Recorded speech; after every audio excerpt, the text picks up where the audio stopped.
आप देख रहे हैं जनता मंच।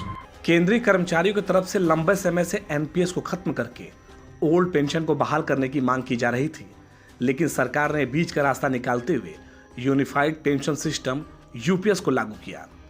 अब लाखों केंद्रीय कर्मचारियों के फायदे को ध्यान में रखते हुए कार्मिक और प्रशिक्षण विभाग डीओपीटी की तरफ से एक बड़ा फैसला लिया गया है। इसका फायदा ऐसे कर्मचारियों को मिलेगा जो सालाना इंक्रीमेंट से ठीक एक दिन पहले यानी 30 जून या 31 दिसंबर को रिटायर हो रहे होंगे। इस नए नियम के बाद उन्हें पेंशन की कैलकुलेशन के लिए नोशनल इंक्रीमेंट मिलेगा। इसका सीधा असर उनकी पेंशन में पड़ेगा। अभी 7वें वेतन आयोग के तहत केंद्र कर्मचारियों का डीए हाइक साल में 2 बार होता है।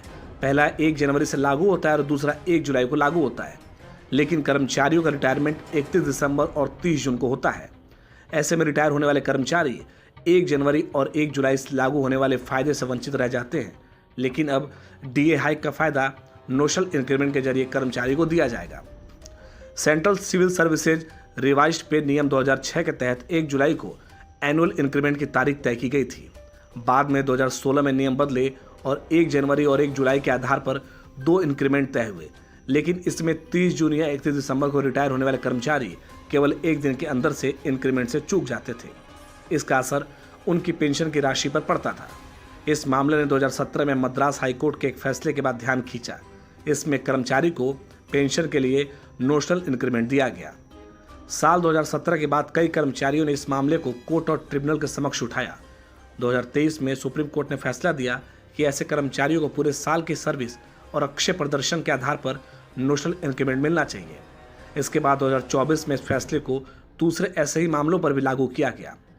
अब डीओपीटी की तरफ से 20 मई 2025 के एक ऑफिस मेमोरेंडम के आधार पर इस नियम को सभी पात्र केंद्रीय कर्मचारियों के लिए लागू कर दिया गया है।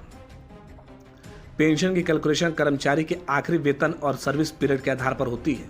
यह सेंट्रल सिविल सर्विसेज पेंशन नियम 2021 में बताया गया है।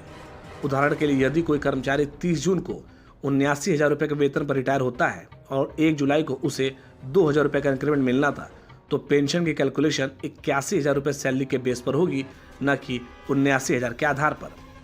नोशनल इंक्रीमेंट महज मासिक पेंशन की कैलकुलेशन के लिए उपयोग किया जाएगा।